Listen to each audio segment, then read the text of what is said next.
All right, what's happening here? See, I do need to mute that. I'm terrible. You didn't even mute your own thing. We just had a whole conversation. I'm the worst. Anyway, what is happening, everybody? It is Wednesday, which means it is Boss Up and List Day. All right, what's going on over here? Can you guys hear us? Can you see us? Let us know. Yep, I just saw it. All right, cool.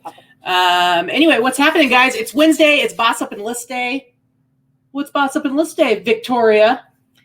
Boss Up and List Day is our all-day virtual listing party that we host in the Boss Facebook group, which is a pretty cool Facebook group. If you have not joined our group, the link is down below. You really should join us there. That's where we put a morning post up. It's actually the second morning post because we have our friend Jen on the East Coast that puts it up way early. And we check in and talk about our goals for the day specifically. Sometimes it's your goals for the week. Sometimes it's, sometimes your goal is to not do anything that day, but it's kind of where we set our goals and our pace for the day, and we check in with our virtual coworkers and try to encourage each other and hold each other accountable to those goals. So we take a break at 11 o'clock Pacific time to bring this show to you, which is our more business show, and everybody gets to chat and chill out. And and today we're doing a store review. We haven't done one in a while. It's been a number of months. But it's been a few months, and they are my favorite show to do on Wednesdays. The store review is kind of my baby. Katie's like, oh, okay, all right, but she always likes it when we do it. Yeah, so. for sure. And so this is just an opportunity for everybody to kind of see. You can think about how you have your own store set up, and of course, this one's eBay centric. Usually it's eBay. Sometimes we'll look at other stores, but mostly we do eBay. eBay, and mostly we help out newer sellers or sellers that are seeing a lag in their sales, and they need some type of boost, and they want to figure out why their sales might not be doing what they want them to do, and how can they make improvements in their store. And hopefully with every show that we do like this, someone gets a little tidbit that they can pull up and help themselves with their own store.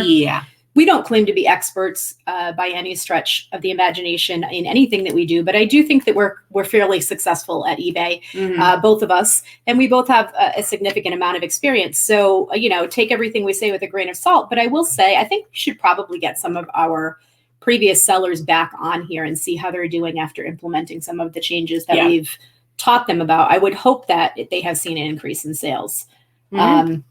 But it's really nice when we do get these volunteers / victims, because we don't really ask you. You guys tend to ask us. And I've done a few store reviews privately for friends and other people in our group, but we don't charge for store reviews. We don't do them as a rule. They do take a lot of time. They are fairly extensive. So this is a good way to do it. If you are interested in getting a store review done, then please contact one of us and we'll put you on our list. Yeah. And Todd had actually sent me a message and asked about a little bit about it. And I was like, all right, we haven't done one in a while. Let's, are you up for doing it live? And he's like, okay. Yeah. I don't think he expected that. So. Okay, so as far as it being a listing day, what do you have going on for your listing today or this week? What's your plan? So we are leaving tomorrow, bright and early, crack of dawn, to drive to Phoenix and hang out with T-Money, aka Teresa, aka the bossiest of all bosses. And we'll be hanging out with her and a couple of other Arizona sellers and for the weekend, and doing some super sourcing for 3 or 4 days. And there's a meetup tomorrow night. There is a meetup tomorrow night in the Phoenix area. I do believe if you have not signed up for that, you do need to do that. Let us know if you're interested in going to the meetup. It is open to anyone in the area, but we do need to know about it because it is at a private seller's home. It's not at a restaurant. So we need to be able to get a head count. And so we're kind of excited about that. What's going on with your listing? Well, my computer crapped the bed again yesterday.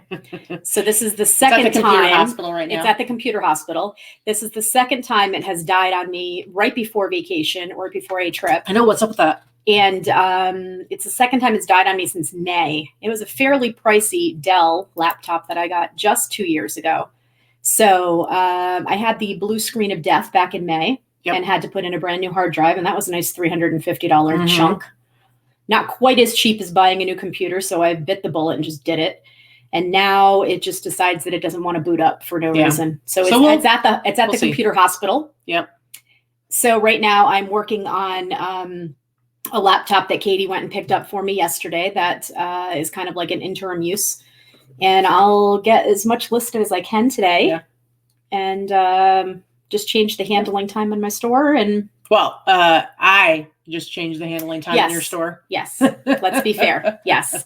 I know everybody keeps saying, get a Mac, get a Mac, get a Mac. Listen, if I have to hear that one more time, I'm going to delete you from the chat, Kent.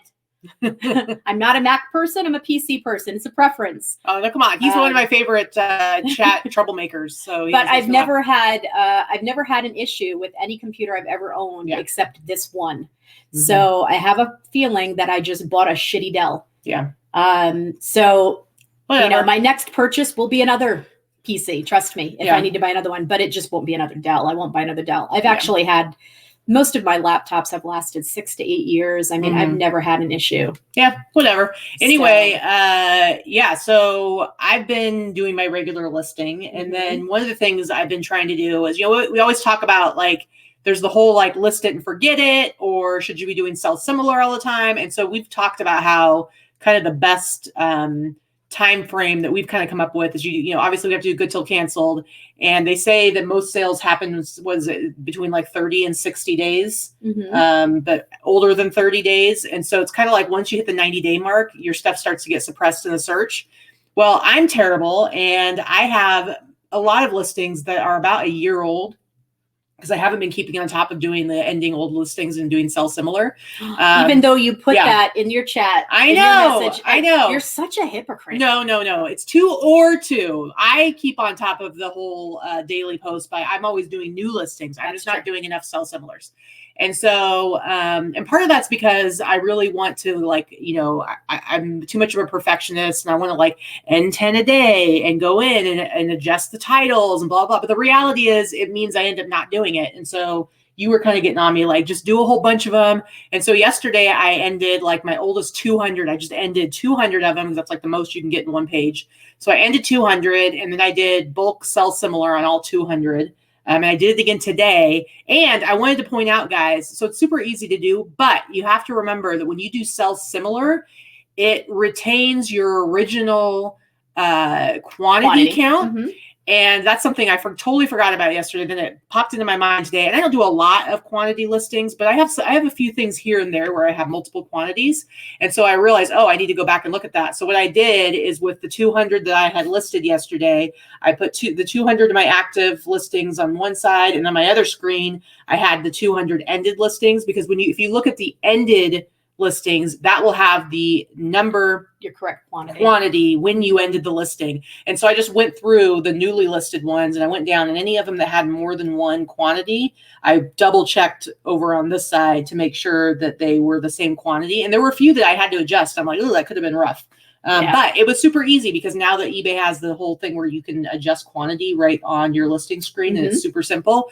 I was able to go through. And so if you do bulk sell similars and you have multiple quantities, make sure you are checking those. And let me tell you, it's easier to go ahead and do bulk sell similar and then go back to your active listing page and adjust those quantities, because it's a pain in the ass in the bulk listing tool. Yeah, to scroll down to each one. Because it like has to load each time, and then you got to save each one, and it takes forever. Exactly. Anyway, so that's my little tip for the day, guys. So I do see a few people in the chat that I've never seen their names before. So welcome in. If we have any new viewers or watchers today, I appreciate you popping in. Hello. So we did make a post in the Boss Facebook group, and we probably should do this a little bit more frequently, because we have added about 1,000 to 1,500 members in the last 3 months or so, 2 or 3 months. So I don't know that a lot of people know that we've done these store reviews before, and I don't know that a lot of people know that it's a thing. So if you are new to this and you're new to watching our show, definitely go back and take a look at some of the other store reviews that we've done, because I think there's something in there for just about everyone that is not necessarily a seasoned seller, or someone that is used to setting up business policies and shipping information, all that kind of stuff. So I think a lot of the store reviews are you can get a little tidbit from everyone, because everybody was new at one time. everybody starts off somewhere. And at some point, you're going to reach a point in your business where you're going to view it as a business, whether it's a part-time side gig or you're a hobby seller, whatever you may be. You at some point want to elevate your business so that your listings sell for more money and they sell more consistently. So rather than throwing your stuff on, on the floor and taking a picture of it, or throwing it on the bed and throwing it up on as a listing, at some point, somebody gets to the point and they go, well, okay, I want to make this a thing. Mm-hmm. And wherever you are at that point, you can always use a little help. Well, how do I get to that next step? Yeah, for sure. So real quick, Jen Lee has a birthday request. Good golly, Jen Lee. That's a happy birthday. Good golly. And I see also for her birthday, she's gotten 2 Veros this last week. So that's always a bummer. Nice. Sorry, nice. Jen. Happy birthday, Jen. Yeah. So Laura Franzica, yes, many older sellers get stuck in a rut. Store reviews benefit all. Mm-hmm. I agree with that. I mean, I definitely know that I get stuck in a rut. Yeah. And so that's why I'm pretty active on Instagram and in several different Facebook groups, because I'm always learning new things from other sellers too. That's where I learn. We say all the time that I don't really learn on eBay or from eBay about eBay. I learn from other sellers about eBay. Everybody has room for improvement. And honestly, as much as I like to think I know everything, I know that I'm like regularly changing the way I do things. I know the way I do things now are different than the way I was doing things even like 6 months ago. Exactly. So that's right. So bottom line, what that means is there's always going to be things that you can shift, always things that you can change. You're going to have an experience, you're going to hear a story, you're going to see things that are going to make you think like, oh, I could be doing this a little bit differently. And I'm always tweaking something, whether it's shipping or returns or free shipping or charging for shipping. I'm always changing things up in my store to figure out what's going to work best for me. And I think that that's kind of what keeps your store fresh. Mm-hmm. Now, before we get into the review, I just wanted to acknowledge that we do have 2 sponsors for the show. We do. Not just 1, but 2. We do. We do have 2 sponsors. Can we show our sponsors? Yeah, there you go. Look at that. I wish the list perfectly. I need to talk to Teresa and see if we can get maybe a different version of this logo that doesn't that you can actually see. Because the problem maybe is, put it a white background so it's not see-through. Well, but then that would look, I don't know. Anyway, but yes, List Perfectly. Tell us a little bit about List Perfectly. List Perfectly is definitely my favorite reseller tool. I have been using it for just about 5 or 6 weeks now. And it is a brand new tool created by resellers for resellers. It is a tool that helps you cross-post your listings to several other platforms. Mm-hmm. You can cross-post from eBay to Posh, Mercari, Tradesy. Now they're just adding Tradesy. And Etsy, or you can take your listings from Posh and cross-post them to eBay, Etsy, Tradesy, Mercari. It is a fantastic tool with several different subscription levels that are paid. It is a paid subscription. It is a paid service. But I can tell you this. I have the Pro level, which is the highest level available.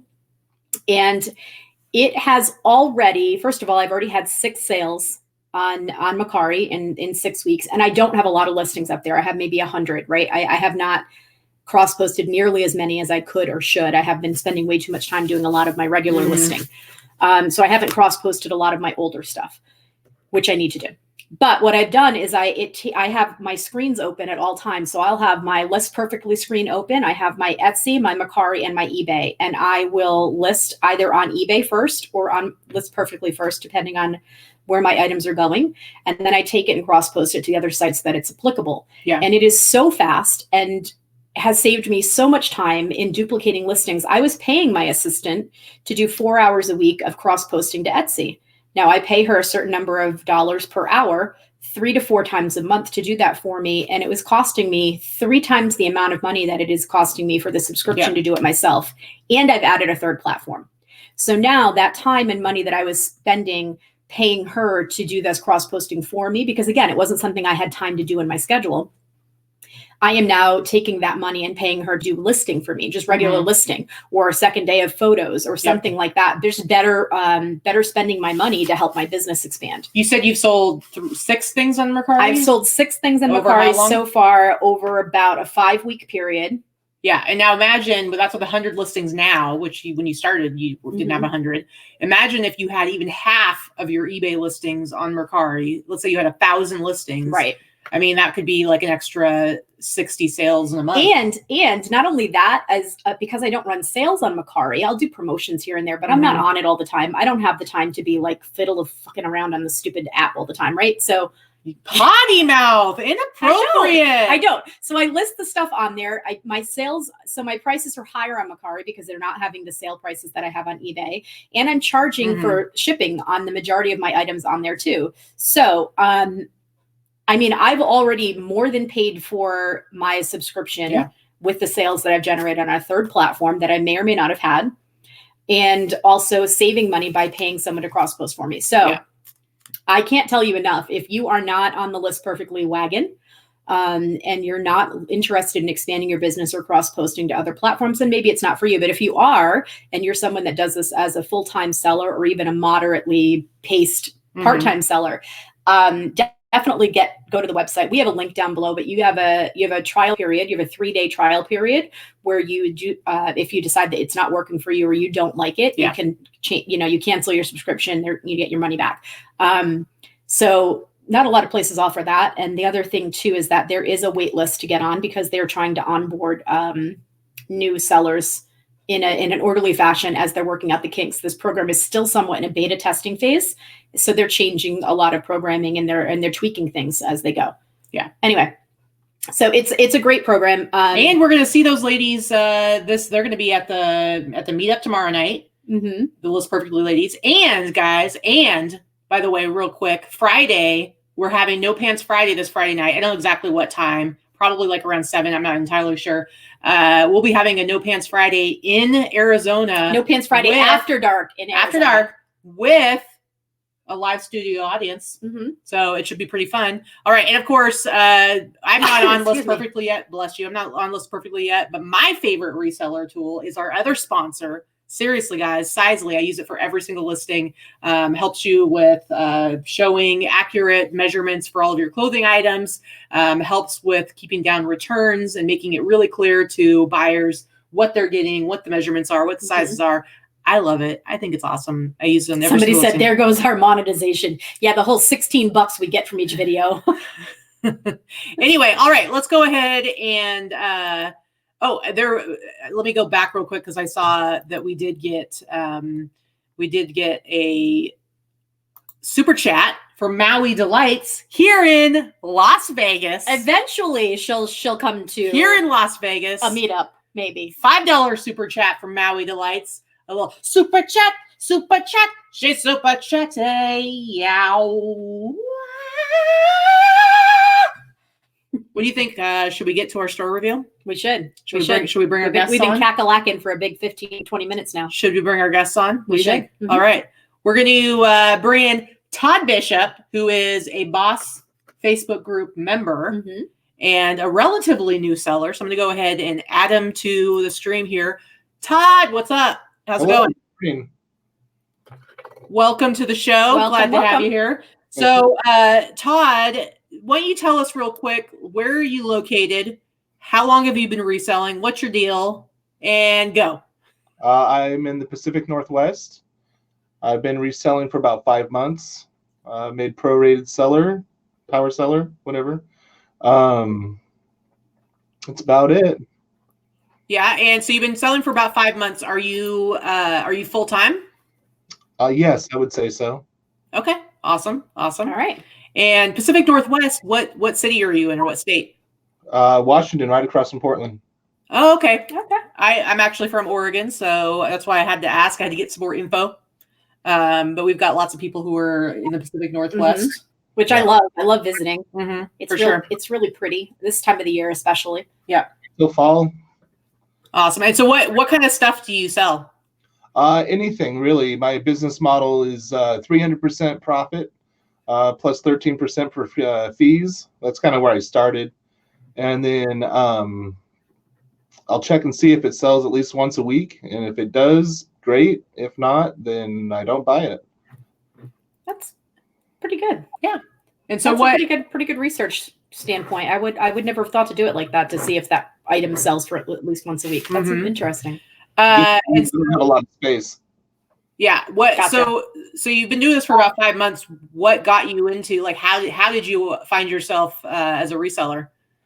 Being a bitch, not having enough fundage, and then I don't know. I'd always watch like different resellers on the YouTubes, and I've always had kind of a niche for having just like a side hustle, And I said, well, why not take that side hustle full time and see where it gets me? And I'm pretty happy with it. I could be happier, but give it time.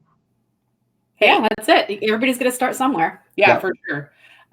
So we've got your store. Actually, I have a link to Todd's store down below, guys, if you want to check it out. Maybe you want to buy something. I don't know. Yeah, but should we go ahead and get right into this review? Yeah. All Sure. right. So I'm going to share the screen here so we can see, everybody can see the same thing here. Let's see. All right. So we've got Todd's store here, Todd Of All Trades.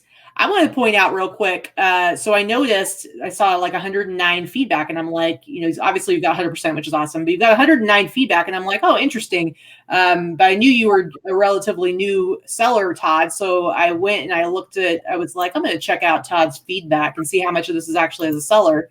And I got to say, you've got quite a bit of feedback just as a seller, 97 feedback as a seller. That's really good.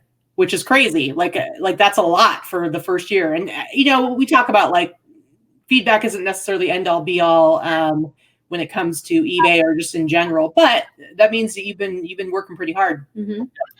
Yeah. Let's see. So I like to go, not just look at the store, but I go through this roundabout way. So we can see you've got 204 active listings right now. Yep. And one of the things we like to look at is what your sell-through rate is. And so the way we figure that out is we look at how many items you've sold in the last, this is the last 90 days. So you've sold 151 items in the last 90 days, which I got to say is actually a lot. Your sell-through rate is better than either of our sell-through rates. It's more than double mine. Yeah. So for those of you guys out there, the way you figure out what your sell-through rate is you kind of want to look at like your average monthly sales divided by your active listings. So you would take this 151, divide it by 3 since it's 3 months, and then you would take that number. So we'll just say 50, and you would divide 50 by the number of active listings, which is 204, and what you'll end up with is 0.25, which is 25%. So Todd has a sell-through rate of 25%, which is super, super high. Yeah, that's actually really good. And as someone that is selling one-offs, mostly used items, anything over 15% sell-through rate is actually pretty fantastic. Mm-hmm. So your sell-through rate is good. Obviously there are things that you need to work on. So that's what we're here to help you figure out what those things are. Mm-hmm. I'm going to start with the most obvious of things. And for me is your pictures. Mm-hmm. So tell me about your photo setup right now. Do you have a separate area that you take photos with? Are you using your phone? What's your story? I'm using a 12 megapixel little point and shoot Nikon. Okay. It does pretty all right. The photo booth setup is how do you say it? It's just a white sheet with a rollback. I've got lights in different directions. Okay, so you have daylight. What type of lights do you have? Do you have daylight bulbs? Do you have clamp lights? What are you using? I believe they're in the daylight Kelvin range, and then some of them are clamps, some of them are stands. Okay.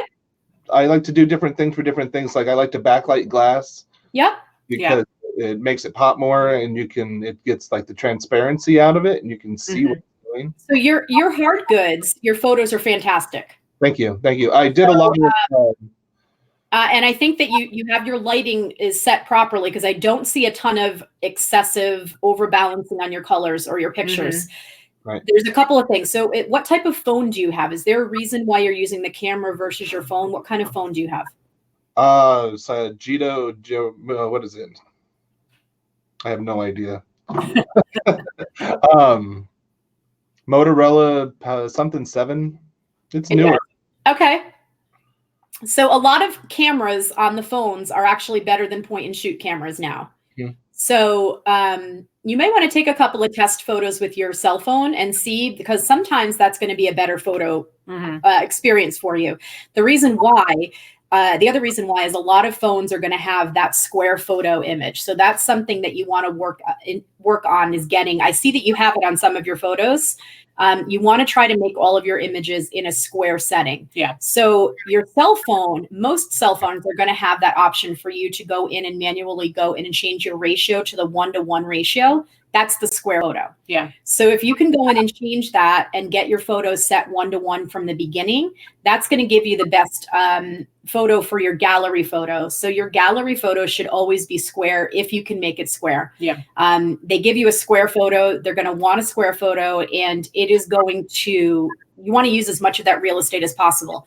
Now, I see that some of your photos have that, like your hard good photos. Those are your best photos. I actually have no complaints in your hard goods at all. Well, I think as far as the quality of the photos go, the lighting and stuff like that, I think your pictures are fine. Some of them are great, some of them are okay, but they're all acceptable, I would say, as far as the quality goes, because you don't want it to be like too dark or people can't see like the details. So that's okay. But of course, there's always room for improvement there. But like what Vikki's saying about the square photos, and I would also say I would add to that the framing of your photos. So I actually have my store up here just to show you a little bit of a comparison. Now, if you notice on yours, because you're not doing the square photos, it's like sometimes they're horizontal, sometimes they're vertical, and it just makes for, it's kind of all over the place as far as when you're looking at it visually, or like these pants. And if you look at my photos, they're all square. And so it just makes for a much more consistent look. When scrolling through the store. But it also, when you're looking at your results in search results, if somebody's looking at it, they did a search, it just makes it, what she's talking about, the real estate, they give you a square space to fill up. And when you are doing something like these pants, look at all this open space on the sides. You're not really filling up that whole square. So I want to address a couple of things people are saying in the chat. First of all, he doesn't have an iPhone, Kent. And Michelle, Reseller Project, says you can set the aspect ratio on the camera 1-to-1. Not all cameras have that ability. In fact, very few cameras do on point and shoot cameras. So his camera may or may not have that aspect. I actually ended up buying a camera that had it a few years ago when we all started doing square photos for that reason. And it was a lot harder to find than you would think on an inexpensive point and shoot. It's true. They don't offer it. And you know what? There's pluses and negatives to everything. With the iPhone, because they are so automated, which is great for a regular user, it can cause problems when it comes to trying to make adjustments to your camera. The camera apps. But so for instance, the other thing about your main photo, so not only having it square, but also how you frame your pictures. I was looking at like a lot of your t-shirts. So this Harley Davidson t-shirt, if I go in and look at the listing, I was assuming by looking at them, like, I bet there's a bigger graphic on the back. And sure enough, I went and looked at this, and the better graphic is actually on the back. So when you're talking about like your main photo, do you want this kind of full screen, this full picture where you can only see this tiny graphic over here in the corner? Or would it be better to have this picture be your main photo? But you don't necessarily have to have your main photo have the entire item. Like when we were looking at your listing where you had those pants, you see, you don't necessarily have to fill up the whole, like show the entire item. So again, looking at my pictures, you can see like, here's a t-shirt. I show the big graphic, but I zoom in a little bit. I don't just do, once you actually click on the listing, then you can see, oh, here's the whole graphic. Here's the whole graphic of the shirt. But my main photo is actually a little bit zoomed in because you want to be able to grab people's attention when they're looking at search results. Right. When they're looking at the search results, especially on their phone, you want your graphic to stick out. If you scroll through a listing of, 50 items, they can barely see what the heck they're looking at when it's the photo is of the whole thing and it's farther away. So in regard to that, my next thing is going to be the way that you're taking the photos of the clothing. So I understand that not everybody has a mannequin. I would suggest investing in at least the hollow back, inexpensive mannequins. If you have the money to do that, that's your next step. $30. They're like $30 to get a man and a woman delivered. Like, ooh, you get a man and a woman delivered for $30. But the hollow back hanging ones, those are the inexpensive ones, and those are actually perfectly fine. You don't need a full 3D That's mannequin. what I use, guys. Like, that's what Katie uses. If you look at these pictures, I use a half Manny. Actually, I think I paid like $5 for them because I got mine at the Habitat for Humanity Restore. But you can buy these for it, like she said, you can find them for like $30. They're really cheap. But my next thing, if you're not willing or ready to invest in that yet, just put that on your list. We're not saying that you have to go out and spend $200 or $300 to get started right away, but that would be my next step for you. Source it for free. What was that? I bet you I can source those for free. I bet you can. My next suggestion was going to be, if you're not able to do that yet, get them off the hangers. The hangers that you have them on are doing your clothing items no justice.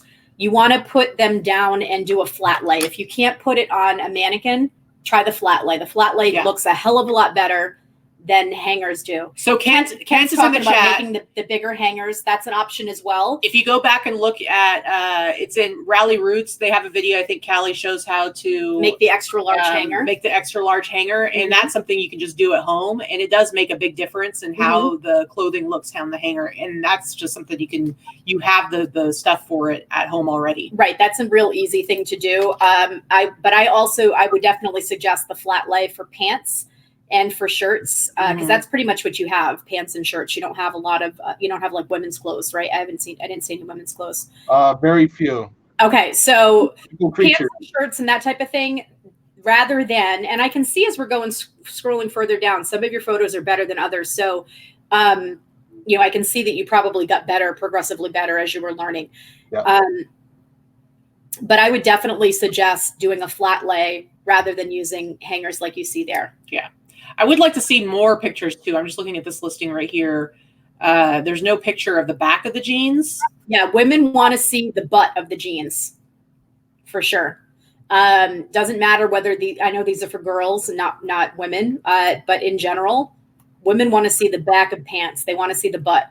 They want to see what those pockets look like, especially. We can look at his newly listed items. There you go. There you go.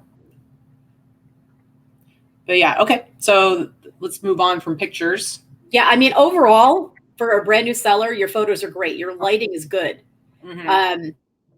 It's really, lighting is 90% of the problem for most sellers. Product photography, as a photographer capacity, before I did as a side hustle, different things for folks on Amazon and things. And then that was well for a while. I got some word of mouth going, kind of learned what I was doing there, and then like just borrowed it and put it into this new thing. So well, you definitely came from a good background, because that is the hardest thing for most sellers to master. Yeah. And I am the first person to admit my photography skills suck. So they're much better than they used to be, but because of certain tools that we have been given with cell phones and the ring lights and things like that have definitely helped my game. But in general, I'm not very good at it. I'm not the person like Katie is going to adjust the white balance on every photo, and she's super good like that. I'm not. So mine are still not terrible, but they're definitely I adjust the brightness, not the white balance. Whatever. See, I don't even know what the hell she's talking about. So, okay, so let's move on to titles. Yeah. What do you got to say? Oh, okay. So titles. First thing I'm going to say is don't try to make your title grammatically correct. If anybody knows me, they know that I am the grammar police. So I completely get where you're going and where you're trying to do with a lot of your titles. But the biggest issue that I see with the titles is you have a lot of unnecessary symbols in your titles. Yeah. These dashes, get rid of these dashes. Stop the dashes, stop the quotes, stop the symbols. For several reasons. First of all, you're just using up unnecessary spots in your title where you could, if you limit characters, if you eliminated them, you might be able to put another word in. The other thing is that you mess up your search results. Symbols don't work well with Cassini, which is eBay's algorithm and search algorithm. So symbols can mess them up. So when you have a dash between items or parentheses or quotations, they are not picking up all of the terms that you have. Yeah. So for example, you have like your coffee teacup mug. It may not pick up any of those because your dash, your big weird word and has no idea what it is. Mm-hmm. Like let's say somebody did a search for Screen Stars t-shirts. I mean, you might have Screen Stars in your item specifics, so it would still show up. But let's say you didn't. If the only place you had Screen Stars was in your title, that word screen isn't even there because it's now some weird shirt dash screen. And so if somebody searched screen, it might not even show up. So you basically screw up those. So exclamation points, all that kind of stuff. So you're going to want to go in and tweak some of your titles, a lot of your titles. Again, I'm going to go back and just look at mine. You're not going to see any dashes or commas or apostrophes. Each word stands alone because I don't want it to get screwed up in the search or have any issues there. Even the words say Brilliant. men's or women's or 90s or 80s, don't put the apostrophes in there. It's not necessary. Mm-hmm. And it just makes it look a lot cleaner. Yeah, and consistent. When you're doing and I know it's difficult to do that because you're trying to tell a story with your title and you're trying to spell everything out. And I get that's what you're trying to do because I can see it in the way that you're typing things because you want to type it the way you want to people to read it. But unfortunately, that's not how search works and that's not how the algorithms work. So you want to just begin with your brand. There's a certain number of real, characters that you have. You should try to use all of them, but you want to front load your title. You want to front load your title because when someone is looking at a mobile device, they're going to only see like the first 40 characters. Mm-hmm. So, and they have to click on, and if you've done it yourself, if you've searched for something, you have to click on details to see the title. So that's not just you, that's everybody. So you want to front load your titles and you want to put your name of the item, your brand, your size, and what the item is within the first few words. Yeah. And then you can put the other stuff like your color, like the, cashmere and wool blend, say on those scarves, that type of thing. The rest of this, the first few things you want to have are in the title. And my next thing that I'm going to say is the word vintage. And I see you have several vintage items, which is great. I love vintage stuff. You want to spell out the word vintage as many times as possible. As long as you can fit it in the title, spell it out. VTG is a good, acronym, and that is searchable, and they are somewhat interchangeable. But the word vintage spelled out carries more weight in the search than VTG as an acronym does. Yeah. They do come up either or, but buyers are not going to search by VTG. They're not interchangeable. Right. Buyers are not going to search by VTG. They're going to search by vintage. Mm-hmm. They're going to use that word. Yeah. So that it's more heavily weighted than VTG. Mm-hmm. That's the most important thing, is trying to get all the information front loaded on your title. And as Kent says, become the SEO king. So that SEO is search engine optimization. And that has a lot to do with the keywords that you're using and where you put them. Katie, I want you to show one of your shirts or something and where else you can add keywords that a lot of people miss out. Yeah. When you're creating a title or creating a listing. Sure. So let's see. Let's look at this one. So I have my title. I have, and I do mine differently than Vikki does hers. So there's certain things are going to be preference. But so I have like what I think is the most important as far as what people are going to be searching. So like I don't have, there's no brand in this title because it's not necessary. It's about it's about the theme of the t-shirt. So I've got my title. But then really item specifics, you can add a lot of stuff into item specifics under like theme, featured graphics. So actually this one isn't the best. I'm trying to see where one is that I've done more recently. It's going to have more of this information in it. Let's see. So these are older listings. Because you just relisted. I know. I just relisted a whole bunch of old ones. But let me do newly listed. But let's go here because there's a way. There you go. Okay, so I think I have it on this one. If you go into, dang it, I don't have it on this one either. Sorry guys, here we go. I don't have it on this. So in your item specifics, You have theme, featured graphics. Here we go. So on a t-shirt under featured graphics, you can add a bunch of stuff. It's like has little check boxes, but you can add your own. So this is where I add keywords. So featured graphics, surfing, surfer, skater, skateboarding, single stitch I put under features, and theme, surf and skate. So that's where item specifics is where you can kind of add a lot of keywords, like stuff that you're not able to fit all in your title. This is perfect for t-shirts, but also sweatshirts and jackets have this as well. They're good for searchable. It's good for searchability. It's good for SEO, as Kent was saying. You want to add as much information as possible. There's a reason why item specifics are there. And there's a reason why they've been more heavily used over the last couple of years, and they're making as much changes as possible. I do believe that eBay is headed in the direction where there will no longer be a description box on your listings. Yes, everything is going to be in your there's going to be a condition box, and there's going to be item specifics, and that's going to be it.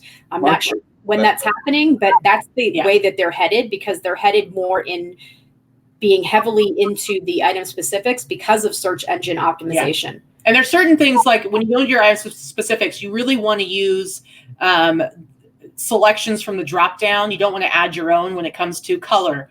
I choose blue. You want to pick like the dominant color of this t-shirt. I don't want to put blue and green, because the reality is when somebody does a search, they're going to go in and they're going to like narrow down their search, and you don't want to. Let's see if I can show you. You don't want to create your own title. You don't want to put teal. You don't want to put salmon. You don't want to put pastel. You don't want to put blush. You want to have the predominant color, and then you can narrow it down. Yeah. So here's my example. So I'm just searching within Todd's store, but let's say this was a search for the whole of eBay. So I searched for t-shirt, whatever. But then you can see in item specifics, see where it says color. Now what's going to happen is it's going to be the most common colors are going to be first. And then I might have to click see all, and I can see, there's a little bit, there's not specified or whatever. But if you were looking at the search results within all of eBay, you're going to see the most common ones. And then anything, if you like create your own, it's going to end up being over here. And nobody's ever going to like click on that to like try and narrow it down. Most buyers are not. It's same thing with when things are multicolored. You don't want to put black, white, red. You want to pick the predominant color. You want to pick the predominant color that is already available as an option in the drop down. You don't want to create your own. Multicolor, sometimes if something's rainbow colored, okay, you might want to go that route. But for the most part, you want to pick the predominant color. Like if you have a shirt that's red that has, black and green checks in it, you want to pick red. Yeah. And then you would put down that it's checked and that it has the other colors in it as part of your description. Yeah. All right. So let's go on. I want to get into the quality of your items, like the things that you're choosing to list, Todd. So you have 204 listings. And what I've kind of noticed when I look at like your solds as well as the stuff that you have currently listed is that you have a lot of like some really cool stuff that's like worth a decent amount of money. And then randomly you'll have items where I kind of question, like, why is he bothering to list this? Because when I think of when we're talking about one-offs, it's one thing if you buy multiple quantities and you're only making like $1 on each one because you can save time with multiple quantity listings. But if you're doing one-offs, you got to think about like the time that you're putting into listing something and whether or not it's really worth your time to be doing that. So I guess my question is, Todd, what do you like? Are you how often are you sourcing? I guess how many things do you have right now that are unlisted, like your death pile? How much stuff do you have that you could list if you were going to list them all now? Death pile, probably 30 things. Okay, that's good. It's not a death pile then. No, I work at not having one. It's just clutter. It sits around. I don't have the space. What sourcing options do you have available to you? Do you have like a lot of thrift stores around? You're in the Vancouver area, right? So. Right, fair amount of thrift stores. We got the bins. That's cool. It's brought me a lot of cash my way. Sure. Something else that I like to do is put out ads on Craigslist, looking for specific types of things that I know about, and that like vintage electronics. I know a fair amount about that. Yeah, I've noticed that you have quite a few of those, and I love vintage electronics. Good money in that. Okay, so here's one right here. This 4-ounce brown dropper bottles. Okay, so my question is, why even list this? You're selling it for $1.99. Right. Right. How much time you took the time to take the pictures? You took the time to create the listing. What are you actually going to make out of this? Nothing. It's more of an experiment, really. I was, how do I say? I was thinking about things that I could possibly buy in bulk for like next to nothing. Okay. All right, that makes sense. That makes a lot more sense. So you're kind of testing the waters to see if it's something that sells fast enough to be worth. And this one bombed. Quantity. This one bombed. I should take it down. Yeah. No, that makes sense. Yeah, but when it comes to like lower priced items and one-off items, my whole thing is it's not that you shouldn't be selling those. It's just that you need to think about what's your goal as a reseller, because when it comes to lower priced items, it's really all about volume. And can you sustain a high enough volume of items like that to be able to actually make it worthwhile to be doing one-offs with those? Or should you, in which, if you can, if you're thinking about like you want to expand and maybe you want to hire somebody, then that's one way to do it. Or if you're a one-man operation, should you be focusing on higher priced items? Right. No, your answer makes sense. And as you're moving along, obviously as you're learning and as you're researching, we all make bad buys. That's part of life, right? Yep. So I still make bad buys 20 years in to doing this crap, right? So you're going to make bad buys, and sometimes you're just trying to blow the item out and make your money back or make a little bit back, and I get that. As you have more capital to invest in yourself and invest in your business, then that's obviously where you're going to go to buying better quality items with a higher return on investment, with a better profit margin. But like Katie said, unless you're getting something for free and you're netting a certain amount of money, then it's probably not worth listing those little items. But you've got some really cool stuff, and I see people talking about your electronics. Yeah, you've got some really cool electronics, which tells me that you've got a good eye and you're able to find things that are valuable. So, and you know what you say, you go to the bins and stuff. I know for me, when I started, the bins that was my cheap education. So I totally get.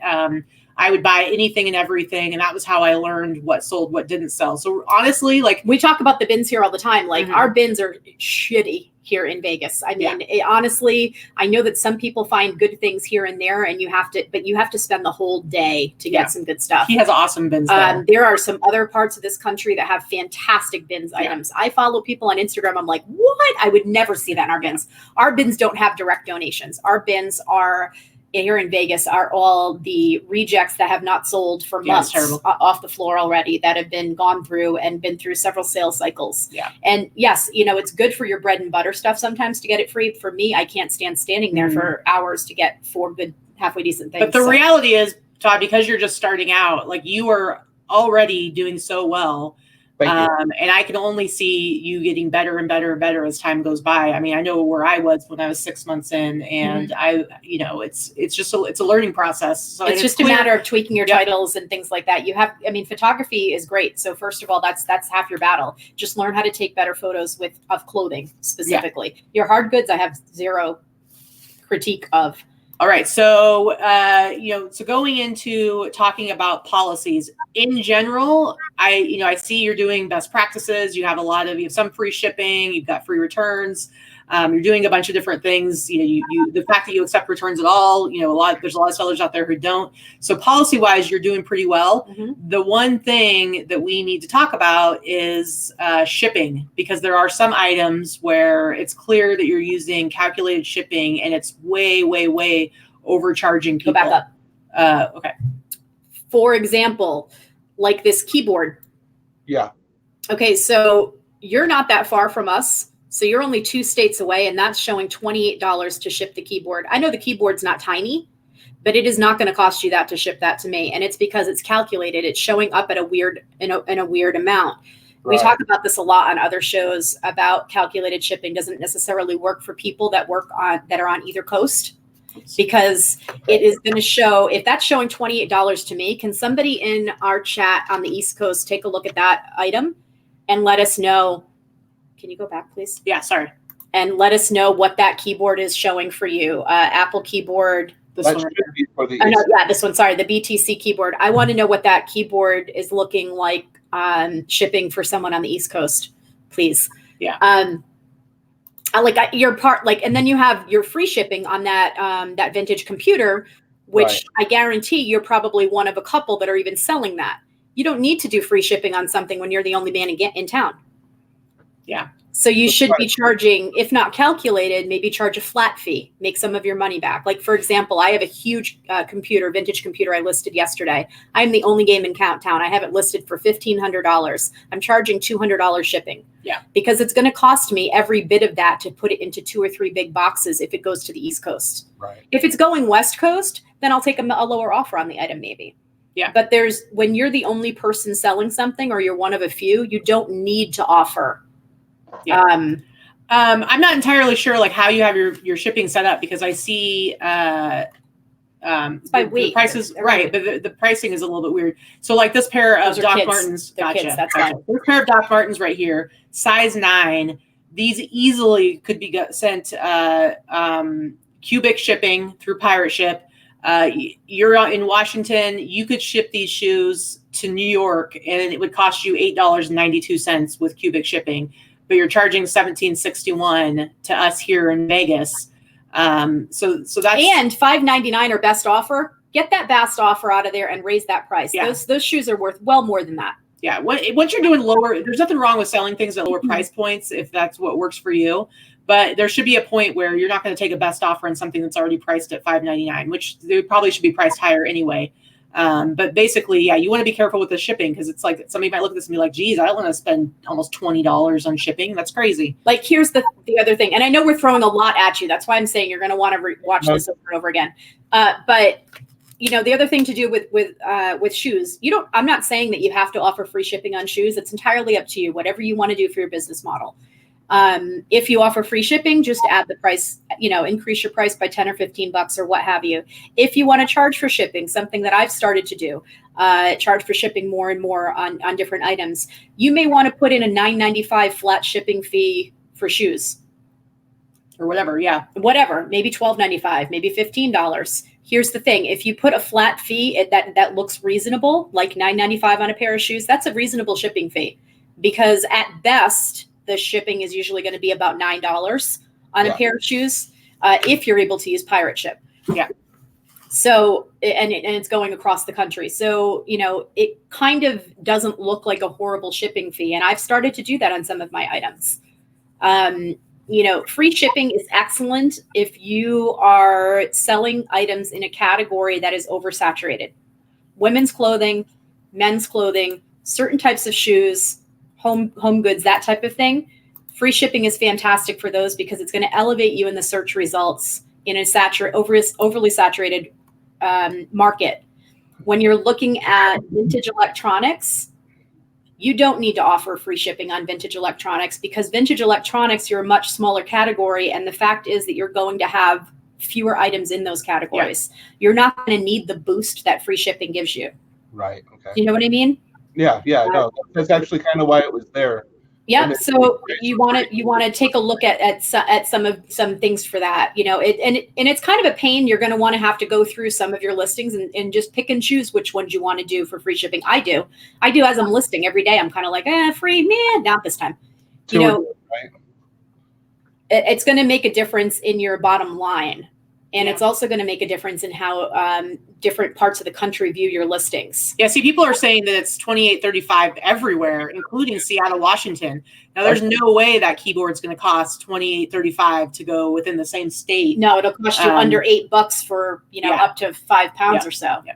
All right, so moving things along, I think the last thing I wanted to point out is basically just once the way I see it is, once you kind of have your listings dialed in, like all these little things, all these little tweaks that you can do, everything you can do to improve your listings to where you kind of have maybe not the absolute best listing, because there's always room to make things better, but kind of as good as you can get it. Then it's all about, increasing your inventory size with the type of stuff that you're selling. Yes, there's some sellers out there who can maintain an inventory of less than 100 items and make a ton of money, but usually it's because it's multiple quantity and it's high priced items. With one-offs, the type of stuff that you're selling, the type of stuff that we sell, you need to have a larger inventory. Right. And so really it comes down to listing more. And then I would say listing more consistently, because when I do go and look, when I stock your store, Todd, I see gaps. I see a number of gaps in days when you're listing. Like it shows that, you listed a couple yesterday, you listed some the day before that. Yep. And then there'll be like a whole week will go by where you didn't list, or 3 days here, 2 days there, 4 days here. And we talk about part of why we do the whole daily 2 or 2 post in the boss group is because even if you don't have time and all you can do is those 2 listings or 2 sell similars, you're kind of keeping that momentum going, keeping that consistency, keeping activity going in your store. And then you're consistently going to be growing all the time. Does that make sense? Yes, absolutely. Yeah. And it's definitely, eBay is kind of a needy store. So you want to show some type of activity. And obviously, if you're trying to be full-time, you got to get your listings up there too. I do see a couple of comments in the chat. Yes, dimensional shipping comes into play also. Shipping USPS, most of his items are not going to be have dimensional issues, but there are a few that will. Mm-hmm. That's a whole conversation that we've gone over a few other times on other shows. It's too in-depth to do right now. So yes, there's obviously so many more things we could dial into. But an hour is pretty much all we have, not, 4 hours. So we're trying to give a certain number of tips that he can dial into to get started.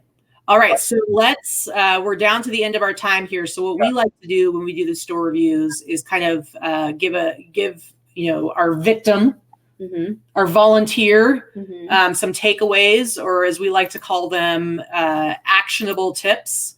Hold on a second. Let me stop the screen share here.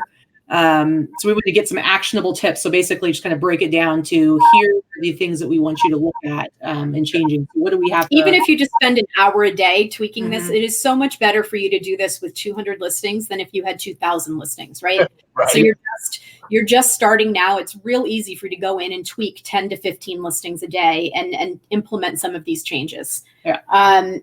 Some of the actionable tips. Okay. So better main photos on your clothing items. That's going to be one of my first things that I think you should go and check. Square them up, zoom it in. You don't have to show the entire item within that picture. So just getting those square photos and fill up that whole screen.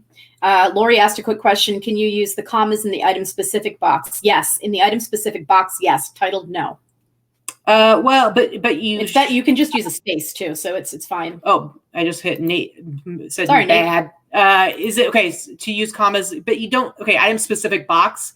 You don't want to have, like we talked about, you want to use, if you can, just whatever your dominant color is. So if it's a red and black shirt, if it's mostly red, click on that red. Do you want to have item specific. She's talking about the box that we were talking about where you're adding different things. Right, but no commas. You shouldn't be using commas. Yeah. Yeah. So one more thing.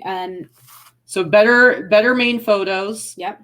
That's one. Number 2, overhaul your titles. That's probably I would say the titles is your most urgent thing you need to do. So if nothing else, if you didn't do anything else, I would say go in and fix all your titles. Get rid of all those dashes, all those commas, all those quotation marks, apostrophes, and just do each word with a space in between it.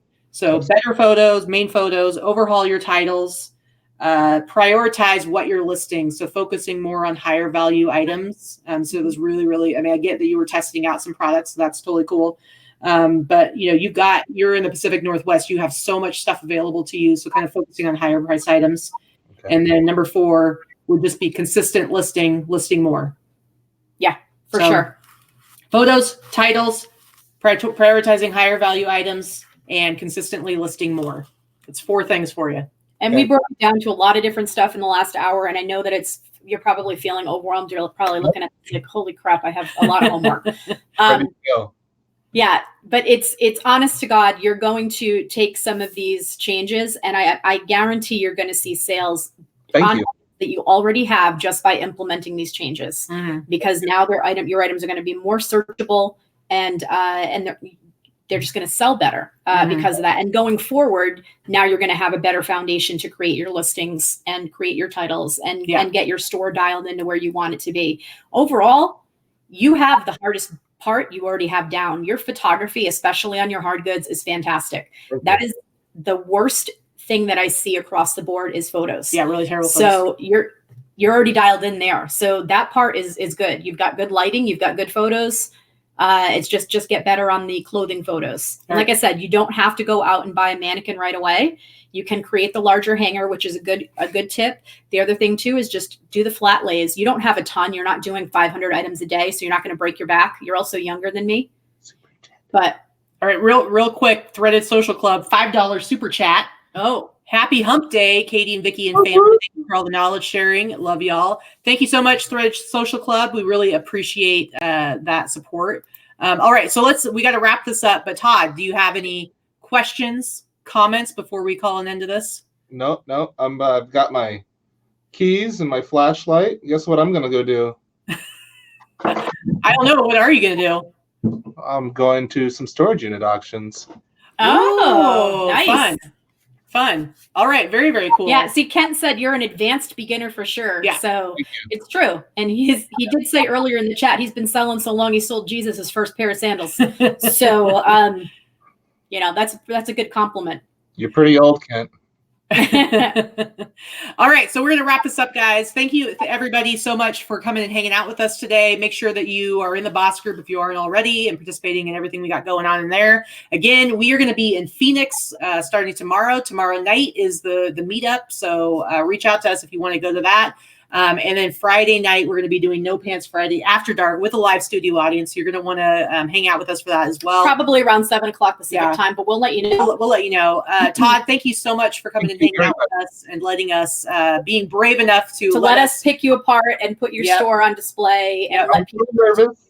Yeah. So we very much appreciate you doing putting yourself out there, making yourself vulnerable, because we wouldn't be able to do story views if people didn't volunteer to be victims. Yeah. Thank you so much.